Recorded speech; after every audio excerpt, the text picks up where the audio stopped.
14वीं और 15वीं आयत के अंदर यूं मरकूम है, ऐ खुदावन तू मुझे शिफा बख्शे तो मैं शिफा पाऊंगा, तू ही बचाए तो बचूंगा क्योंकि तू मेरा फख्र है। देखो मुझे कहते हैं खुदावन का कलाम कहाँ है, अब नाज़िल हो। कलाम खुदा का पढ़ा सुना जन्म सब के लिए बाइश से बरकत। आमीन। खुदावन का शुक्र हो। आज बाइबल मुकद्दस के अंदर से हमने जो आयत मुबारका पढ़ी है या जिसकी हमने तलावत की है, खुदा का कलाम यिर्मयाह नबी के सहीफे में से उसके 17वें बाब की 14वीं और 15वीं आयत के अंदर हमें यूं फरमाता है, ऐ खुदावन तू मुझे शिफा बख्शे तो मैं शिफा पाऊंगा, तू ही बचाए तो बचूंगा क्योंकि तू मेरा फख्र है। हालेलुया। आज एक बात आपने अपनी जिंदगी में सीखने की कोशिश करनी है। आप चर्च में आए हैं तो किस ईमान से आए हैं, किस इरादे से आए हैं, आपका एटीट्यूड कैसा है। जिनका शिफा लेने का एटीट्यूड होता है वो शिफा लेते हुए नजर आ जाते हैं। हालेलुया। यीशु मसीह 12 बरस की रोगन के लिए नहीं जा रहे थे, वो याईर की बेटी को जिंदा करने के लिए जा रहे थे। और कलाम ये फरमाता है कि आधे रास्ते में ही जब यीशु उससे मिले हैं तो उसने मसीह की पोशाक का पल्लू छुआ और कलाम ये कहता है उसी वक्त अपने बदन के अंदर उसने शिफा को महसूस किया और वो शिफा पा गई। हालेलुया। यहां पर बाइबल मुकद्दस से कहती है खुदावन तो मुझे शिफा बख्शे तो मैं शिफा पाऊंगा क्योंकि तू मेरा फख्र है। ये साडा फख्र कौन है? डॉक्टर है जी। हयात क्लिनिक ते मैनू लै जाओ, मैं नहीं बचना, मैनू उत्थे लै जाओ, मैनू उत्थे ही नाम आउंदा हमेशा, मैं साडा फैमिली डॉक्टर। फैमिली डॉक्टर को तो जानते हैं, हेड ऑफ द फैमिली को ला जा। हालेलुया। याद रखिए रिहाई जिन्हें दिती है यीशु, बिनाई जिन्हें दिती है यीशु का नाम है। और यीशु एक दिन हम खुदा के खादम का कलाम सुन रहे थे, वो कह रहे कि आज जब मसीह हमारे साथ नहीं है और रूह कुद्स का दौर है, फजल का दौर है, वो कहते जब यीशु होंगे तो फजाओं में भी शिफा होगी, फजाओं में हवाओं में भी शिफा होगी। सो मेरे अजीजों, आज आप कैसा एटीट्यूड लेकर चर्च में आए हैं, कैसा नजरिया चर्च के अंदर लेकर आए हैं। अगर 12 बरस की रोगन जैसा आपका एटीट्यूड है तो आप शिफा पा चुके हैं, फिर आप शिफा पा चुके हैं। क्योंकि यहां पर हमने पढ़ा है ऐ खुदावन तू मुझे शिफा बख्शे तो मैं शिफा पाऊंगा क्योंकि तू मेरा फख्र है। सबसे पहली बात, हम 12 बरस की रोगन को जब देखते हैं तो कलाम ये फरमाता है कि उसने अपना रुपया पैसा बर्बाद कर दिया है, अपना मालो मता बर्बाद कर दिया है और तबीबों के हाथों उसकी बहुत हालत क्या हो चुकी है, बिगड़ चुकी है। लेकिन आज उसने इरादा कर लिया है, आज उसने ठान लिया है कि एक शाफी ऐसा है, एक शिफा का मंबा ऐसा है जिसके छूने से ही मैं शिफा पा जाऊं। और फिर कलाम अक़दस के अंदर अंधे बर्तमाई का एटीट्यूड मुझे बहुत जबरदस्त लगता है। हम देखते हैं कि वो अंधा है और उसे नजर नहीं आता, और नजर नहीं आता सुन सकता है।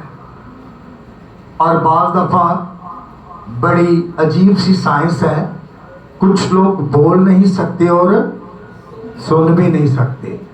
कुछ सुन सकते हैं, बोल सकते हैं, कुछ बोल सकते हैं, सुन नहीं सकते। इस तरह की जो है ये साइंस पाई जाती है। लेकिन वो कौन है? वो अंधा बर्तमाई है और उसके कान ठीक हैं, लेकिन उसकी आंखें जो है वो बंद है।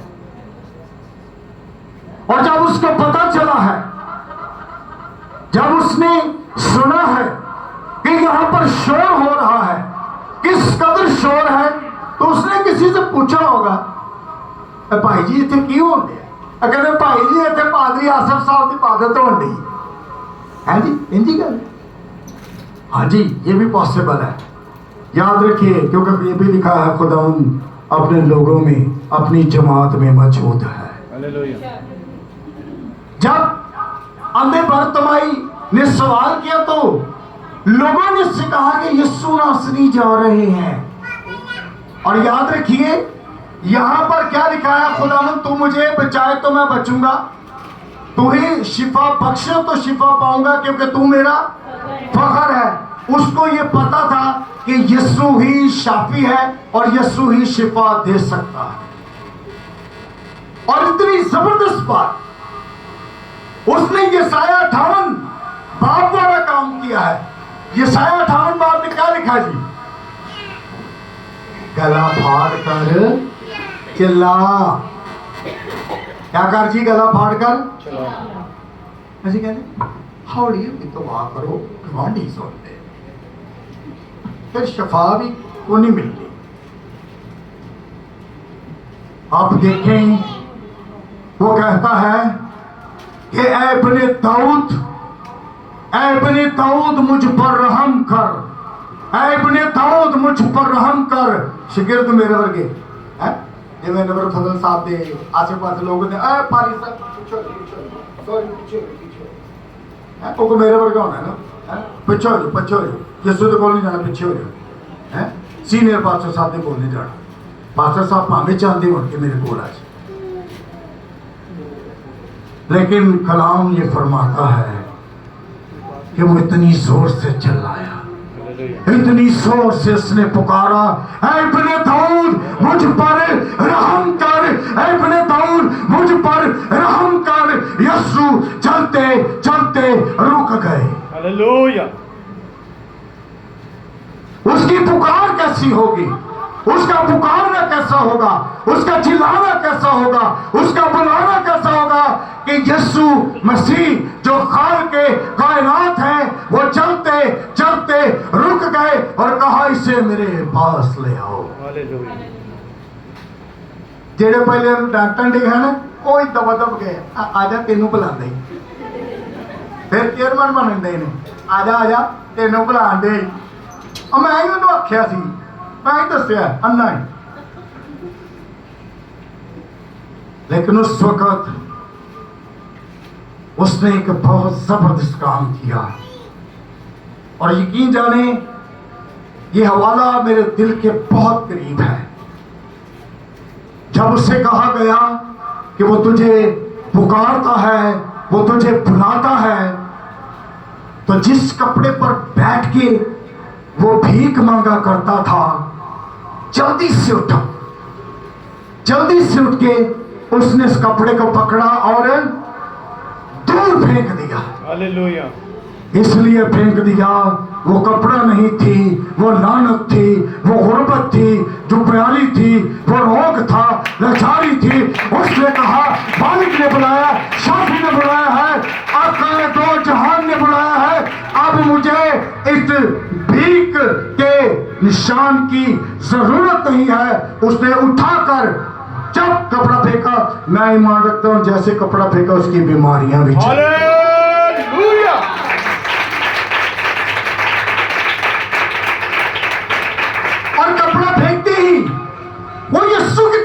तरफ का है। जब यीशु की तरफ गया, मेरे दिल की बड़ी ख्वाहिश कभी यीशु मसीह मैनू मिल जाए ते मैनू कहे what can I do for you. यीशु मसीह ने उससे कहा बता मैं तेरे लिए क्या करूं। Thank you Jesus. जो हमारा फख्र है, जिस पर हम फख्र करते हैं, जिस पर यर्मिया फख्र करता है, जिसके बारे में वो कहता है खुदावंद तू मुझे शिफा बख्शे तो मैं शिफा पाऊंगा, तू बचाए तो बचूंगा। देखिए बर्तमाई का एटीट्यूड, देखिए बर्तमाई का पुकारना। उसके पास आया और वो उससे कहता है बता मैं तेरे लिए क्या करूं। उसने कहा यीशु उस्ताद मैं चाहता हूं कि मैं बीना हो जाऊं। Hallelujah hallelujah. यीशु मसीह ने कहा 3 महीने बाद तेरी अखा ठीक हो जाएंगी। हालेलुया। निकल जाओ एंजॉय है जी नहीं लागे 3 महीने। नहीं जानते।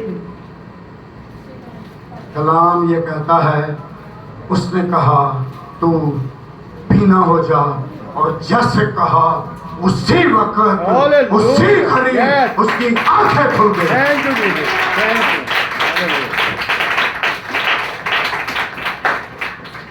एवं नहीं यिर्मयाह कहन दिया तू शिफा बख्शे तो शिफा, तू ही बचाए तो, क्योंकि तू मेरा।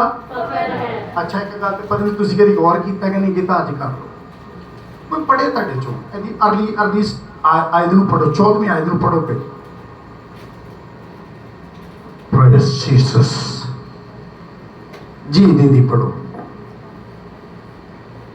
आए खुदावंद तू मुझे शिफा बख्शे तो मैं शिफा पाऊंगा।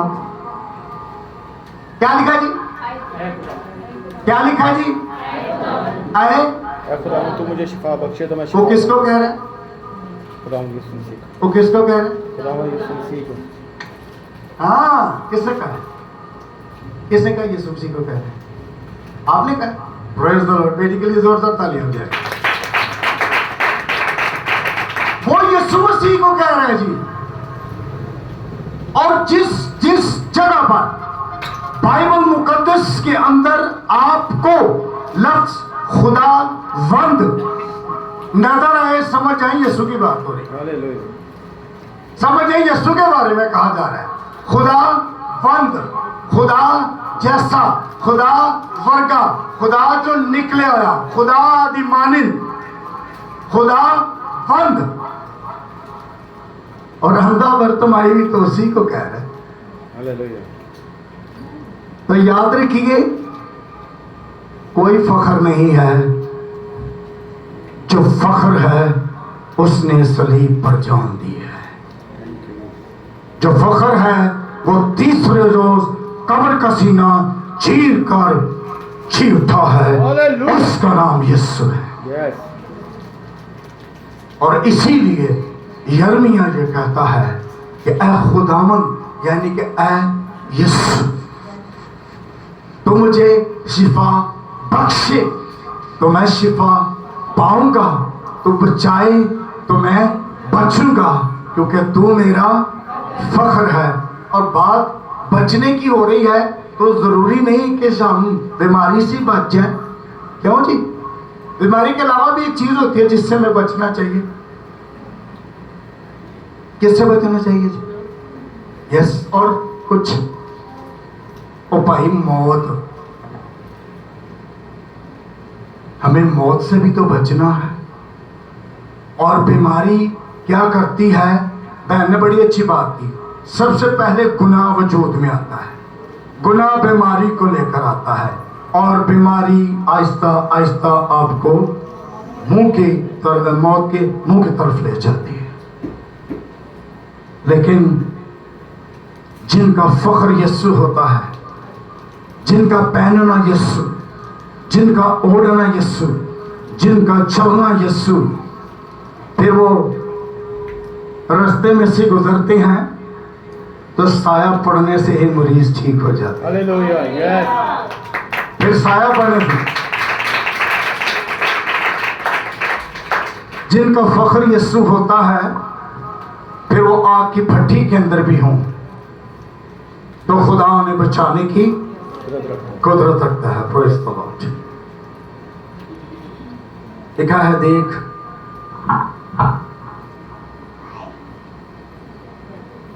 वो मुझे कहते हैं, खुदावंद का कलाम कहाँ है, अब नाज़िल हो। खुदावंद का कलाम कहाँ है? और खुदावंद का कलाम क्या है? खुदावंद का कलाम क्या है? सिंपल, खुदावंद का कलाम यीशु मसीह है। क्या लिखा है खुदा के कलाम में?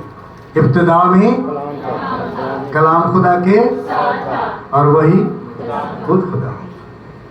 और फिर हम इसी के अंदर पढ़ते हैं, और कलमा मुजस्सम हुआ और हमारे दरमियान रहा, और हमने उसका ऐसा जलाल देखा जैसे खुदा के इकलौते बेटे का जलाल। हालेलुया।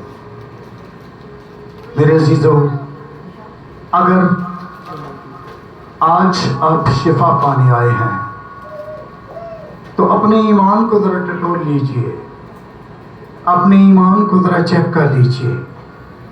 और मैं अक्सर ये कहता हूं कि हम डॉक्टर के कदमों में भी गिरते हैं, 3000 का इंजेक्शन भी मंगाने हैं, हाथ भी जोड़ने हैं, तरले भी करने हैं, पर यीशु के कदम च नहीं आते, यीशु के पास नहीं आते।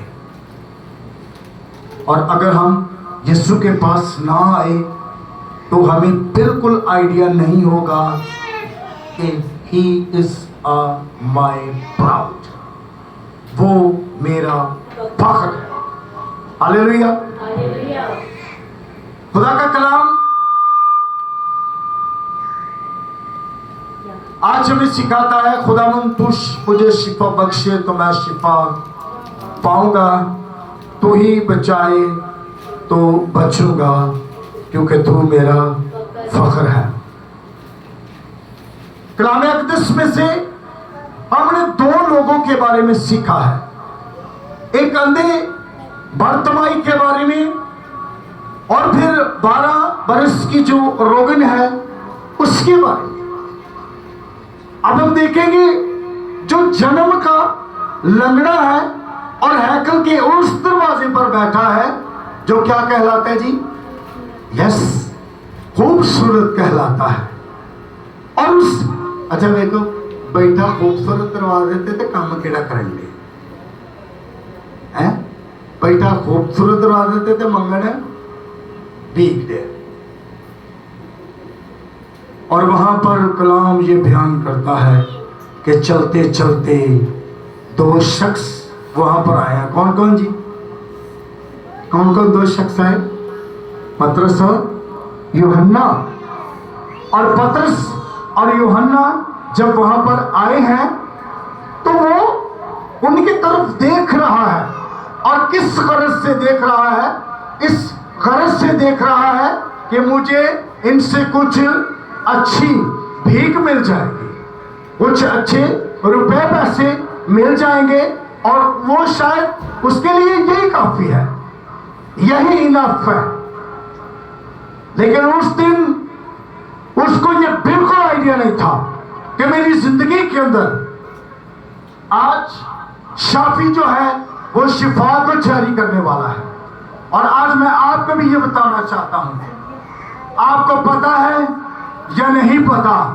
अगर अभी पता चल गया है तो अपना रवैया दुरुस्त कर दें, अपने आप को खाली कर दें। आपके बदन के अंदर कभी शिफा नहीं ठहर सकती। नो, अगर आपने अपने बदन को सोचों से, ख्यालों से, बेजान हर तरह की बातों से भरा हुआ है, ध्यान पीछे बैठे आए बादल दी ना सड़ गई हो, कुड़ी ने रे वेखी कि नहीं? शिफा आगे तो मिल गई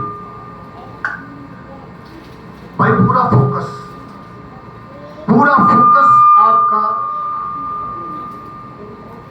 आपका पूरा जो फोकस है वो मसीह की तरफ होना चाहिए। अभी जितने भी करैक्टर आपको मैंने मिलवाए हैं, जितने भी लोगों से आपको मिलवाया है, उनका फोकस चेक कीजिए, उनका रवैया चेक कीजिए, उनका एटीट्यूड चेक कीजिए। अगर अंधे बर्तिमाई ने शिफा पाई है तो उसने फोकस करके रखा है। अगर हम 12 बरस की रोगन की बात करते हैं तो ईमान होने को राह चाहते आंदे नहीं सी कायम किया, वो घर से ईमान साथ लेकर आई, वो घर से ईमान साथ लेकर आई थी। उसने कहा आज मैंने शिफा ले लेनी है। और हमारे उस्ताद डॉक्टर नहीं प्रसाद साहब कहते हैं उसने पल्लू नहीं छुआ।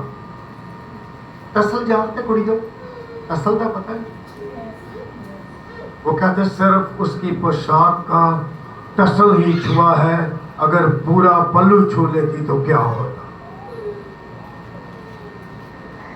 आज आपके लिए भी मौका है, आप भी खुदा के हुजूर आए हैं।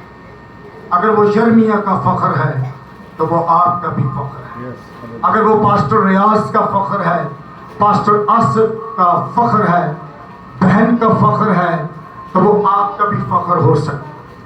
वो आपको भी चेंज कर सकता है, वो आपको भी तब्दील कर सकता है, वो आपको भी हील कर सकता है, क्योंकि उसका नाम शाफी है।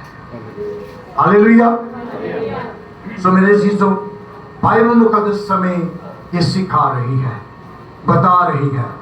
आज अगर आप शिफा लेने की गरज से आए हैं तो जरूर आप शिफा पाएंगे, लेकिन आपको ये आइडिया होना चाहिए जिस जगह पर मैं आई हूं, मैं आया हूं, यहां पर मेरा फख्र है। हालेलुया। खुदा का कलाम आज हमें ये सिखाता है और खुदा के कलाम का हासिल ये है, जैसे मैंने अभी उस लंगड़े की बात की, कलाम जिसके बारे में बताता है कि वो जन्म का लंगड़ा है और भीख मांगता है और भीख लेने की गरज से उनकी तरफ देख रहा है, लेकिन उसको ये बिल्कुल आइडिया नहीं है कि आज मेरे साथ क्या होने वाला है। आज तानू नहीं पता ताड़े ना की होना, डरांदा नहीं पिया है, बात में डर जाने हो रही तुम्हारी सब ठीक है। नो, आज आप इस बात को जान लें, जिसके पास आए हैं वो आपका फख्र है, वो आपका प्राउड है, और जो प्राउड है वो कभी आपको खाली नहीं जाने देगा, वो झोली भर के भेजेगा। जो बे औलाद है उसे औलाद की नेमत देगा, जो शिफा की गरज से आया है उसे शिफा देकर भेजेगा, जो कर्ज की हालत में आया है वो कर्ज की हालत में नहीं रहेगा, जो मर्ज की हालत में आया है वो मर्ज की हालत में नहीं रहेगा और नहीं जाएगा। वो आज यहाँ से नया होकर जाएगा, जैसे उससे यूहन्ना ने और पतरस ने कहा सोना चांदी तो हमारे पास है नहीं, जो कुछ हमारे पास है वो तुझे दिए देते हैं। उठ चल यीशु नासरी के नाम से, और वो उसी खड़ी उठकर खड़ा हो गया। ये है जी फख्र, ये है फख्र। और जिस पर आप फख्र करते हैं ना, पालूस रसूल को देखें, आधी रात का वक्त है, पालूस और सलास काट के अंदर ठुके हुए हैं। काट का आइडिया है आपको? काट कैसी होती है? काट का है पता? काट गर्दन नहीं दी होती, दोनों तरफ से ऐसे लकड़ी ऐसे होती है, वो पाट और ऐसे भी हो सकती, ऐसे भी नहीं हो सकती। काट के अंदर ठुके हुए हैं दोनों, और कलाम बयान करता है प्रस्तिश का, प्रेज द लॉर्ड। जिनका फख्र यीशु होता है वो काट में ठुके हुए भी प्रस्तिश करना शुरू कर देते हैं। और कलाम ये बयान करता है कि वो प्रस्तिश कर रहे थे और कैदी सुन रहे थे, महसूस हो रहे थे, और फिर वहां पर खुदा ने अपना काम किया। बंधन टूट गए, नींव हिल गई, दरवाजे टूट गए, और उनका मकसद आज ये मैं आपको बताना चाहता हूं, उनका मकसद रिहाई नहीं था,